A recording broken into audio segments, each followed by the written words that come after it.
To find out what Omaha means, you take the square root of the score differential, then, just joking, it really isn't that complicated. The Broncos move into sole possession all alone, first place in the AFC West with a huge 35-21 win over the rival San Diego Chargers. The best matchup in Colorado tonight is about to kick off right behind me. Pueblo South and Falcon getting set against a team that they can't overlook, even if many people are. Two huge items checked off the list today: bowl eligibility and the Commander-in-Chief's trophy. The great warrior Sun Tzu once said, if you know your enemy and you know yourself, you shouldn't fear 100 battles. The Broncos and Chargers meet for the 111th time on Sunday, so they definitely know the Bolts, but do the Broncos know themselves? Everyone is worried about an identity crisis, but tonight the boot and the border are up for grabs when Wyoming comes to town.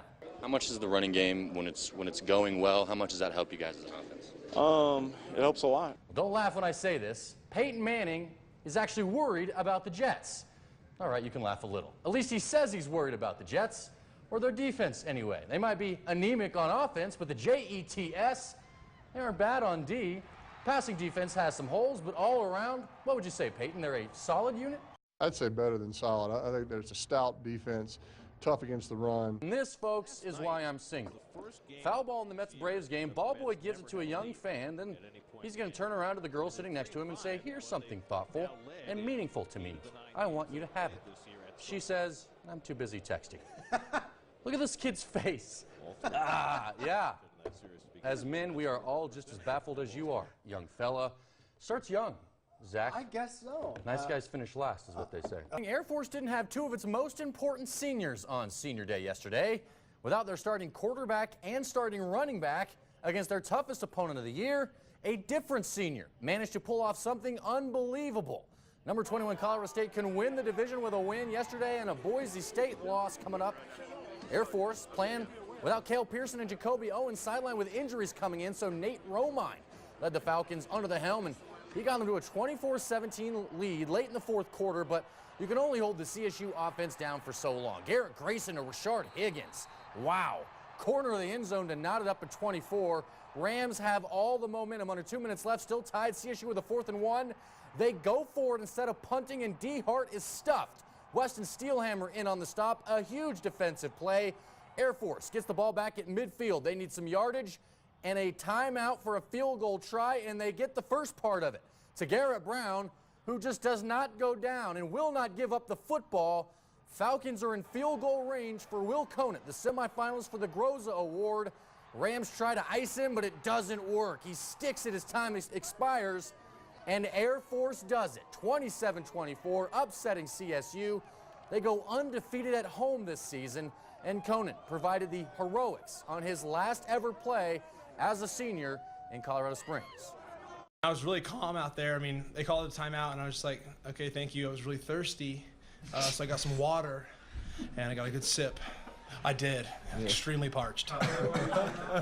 All the credit goes to our field goal unit and our team for getting us in that spot. Defense came up huge. You got to love it. A close game early on. No points scored in the first quarter at all. A lot of punts until the Broncos scored on 3 consecutive touchdown drives. And then from there, they were able to maintain a 14-21 point lead for really the rest of the game, regardless of what the Chargers tried to do. Peyton Manning, 3 touchdown passes, as you mentioned, numbers 5'11", 5'12", 5'13", all 3 of them to Emmanuel Sanders, a guy who only had 1 touchdown coming in.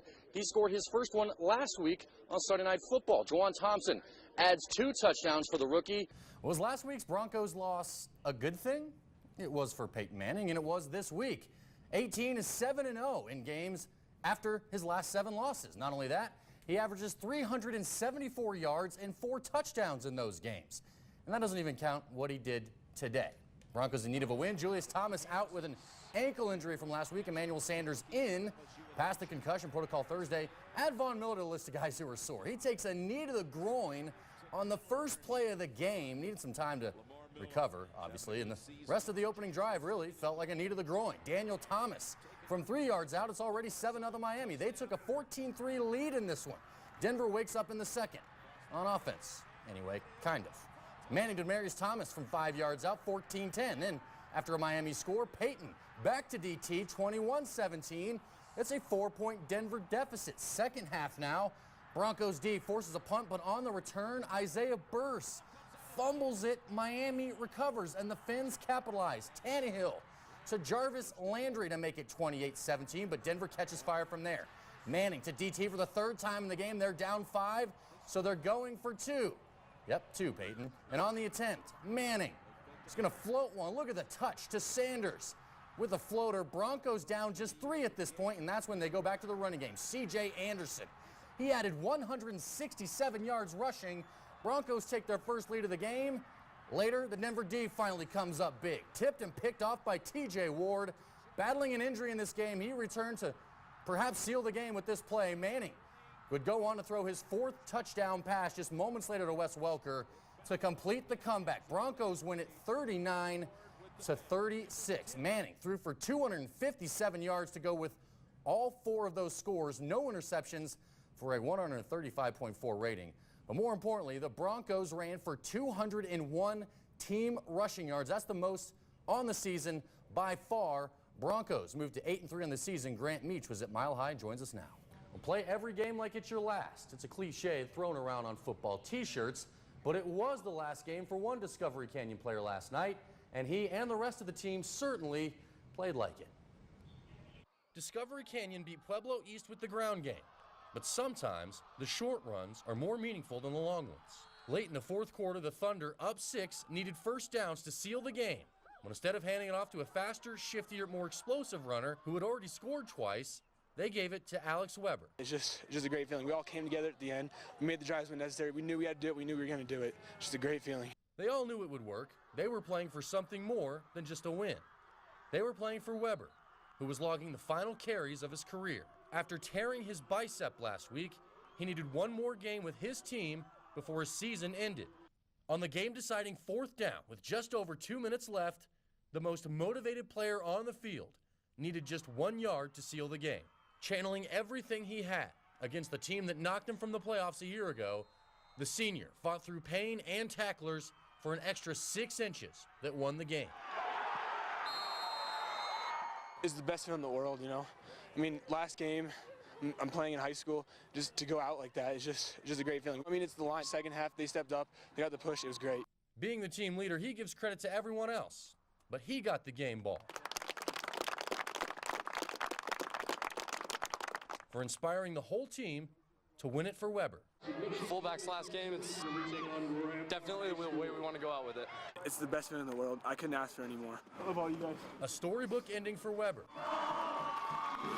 One that could lift the whole team for the rest of the season.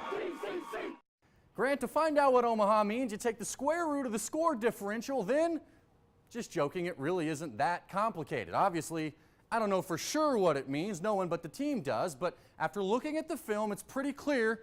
Here's what I think. Hopefully, it's not too anticlimactic for you. Now, I've compiled every single Omaha play from the Dolphins game. Over 30 in 71 offensive plays. He says it before running plays. He says it before passing plays. So clearly, it's not that simple. Pre-snap lingo is usually pretty basic. Normally, the first letter of the word corresponds to the word that actually means something that starts with that same letter. For instance, blue could mean blitz, red could mean route, etc. It's up to the team to make that connection, and defenses still won't know what word you've associated with that call word. Now we know Manning likes to change the play. He likes to wave his arms, he likes to use hand signals, hurry, hurry, saddle, etc. But nothing ever changes after Omaha. Omaha! And all the moving pieces and words, Omaha is never uttered until everyone is set, and it's the last thing you hear before the ball is snapped. Here's another example. Clearly audibling, telling the lineman what to do, tells Demarius Thomas what to do, tells Jawan Thompson what to do, then Omaha! He says it. And afterwards, nobody moves, no hand signals, nothing. So what word that starts with O could Omaha mean? To me, he's just saying okay. Everything is okay, we're all set in the right places, follow the plan, we're all right. We're okay. And notice a lot of times he says Omaha right before the ball is snapped. Omaha! That's not enough time after it's called for much to change or for the rest of the team to even process a change. Now watch during the 2-minute drill. He's still changing the play, but no Omaha. To me, that's because it's not 100% necessary. He says the play and they go. Saying we're okay is just a waste of precious seconds. Again, we don't know for sure because obviously he'll never tell. Omaha is it's a run play but it could be a pass play or a play action pass, depending on the wind, which way we're going, and jerseys that we're wearing. So it varies, really play to play. Then again, Grant, he's probably changed the meaning twice this week. Tell us what you think Omaha means on our website, KOAA.com. Callahan football had a season to forget last year. They didn't win a single game. Many teams would have folded, but not one led by Coach Mitchell. It was very difficult, but what made it all the worthwhile was the boys we had. They never quit, a fight and a love for their teammates. They learned a lot. We're definitely going to be a better team, and we hope to grow from it. Growing out of adversity is taught by a lot of coaches, but it's something Clint Mitchell did during one of the lowest points in U.S. history. As a firefighter in Aurora, he was deployed to Ground Zero on September 11th as a member of a FEMA search and rescue team. For 2 weeks, he immersed himself in the most devastating attack in the country's history. It was very emotional. 343 New York City firemen died that day. As firefighters, it was very personal to us to do what we could to help. Any pictures you see, it only pales in comparison to still the mangled mess. The amount of destruction was just overwhelming and incredible. There was not a piece of concrete bigger than the size of your fist. Even surrounded by the worst, he couldn't help turning it into a positive. It changed my life. I was coaching at the time, and it focuses you, it recenters you on knowing what's really important at the end of the day, at the end of a season. My experience in New York made me a better firefighter and also made me a better football coach. It didn't make him better at blowing a whistle or drawing up plays. It made him better at what he says is the most important part of coaching, by giving them perspective that he pulled out of one of the most destructive attacks in human history. It's working with the young men and trying to help them grow and to be, husbands and fathers, wherever life takes them. It tries to teach us about life. It's not just football, how this can carry on into the future. Losing hurts. It's not the end of the world. We're playing to win, but it's not the wins and losses as it is the lives that you touch. A football loss doesn't mean the sky is falling. Who better to know that and teach it than someone who was there the day the sky did fall? In Callahan, Greg Smith, News 5. If there's any kind of inkling, and whatever it may be, we're going to take that very, very seriously. We're not going to sacrifice anybody's health for a chance to go in. Are you crazy? There's one topic that makes coaches tread this lightly: concussions. Sadly, for many to take concussions seriously, it took the death of Colorado high school football player Jake Snakenberg. Many still don't know the reason he died: second impact syndrome. If we get one concussion and we're put back in the game before that concussion's cleared and we get another one, it can potentially result in death. Second impact syndrome only affects people 20 years old and younger, but 100% of documented cases have caused death. After Snakenberg's passing, Senate Bill 40, or the JAKE Act, required coaches to be trained in concussion awareness, clearing up a lot of misconceptions. You don't have to hit your head to have a concussion. Most concussions don't result in a loss of consciousness. Standard CTs, MRIs don't show concussive injury. A concussion takes place when the brain is jarred and makes contact with the inside of the skull. Since no bones or ligaments need to be damaged, X-rays are useless.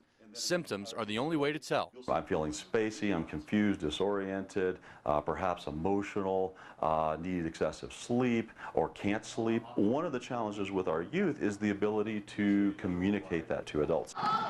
That riff in communication cropped up on the Palmer Ridge girls lacrosse team last season.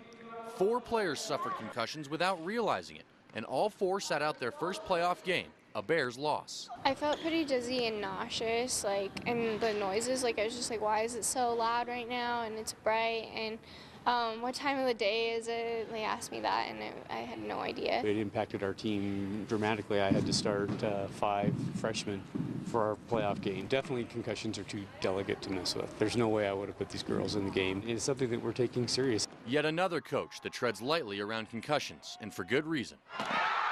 We consider concussion in our youth to be epidemic right now. We're talking about millions per year, and 9 out of 10, 90% go unreported. And one more Jake Snakenberg incident is too many.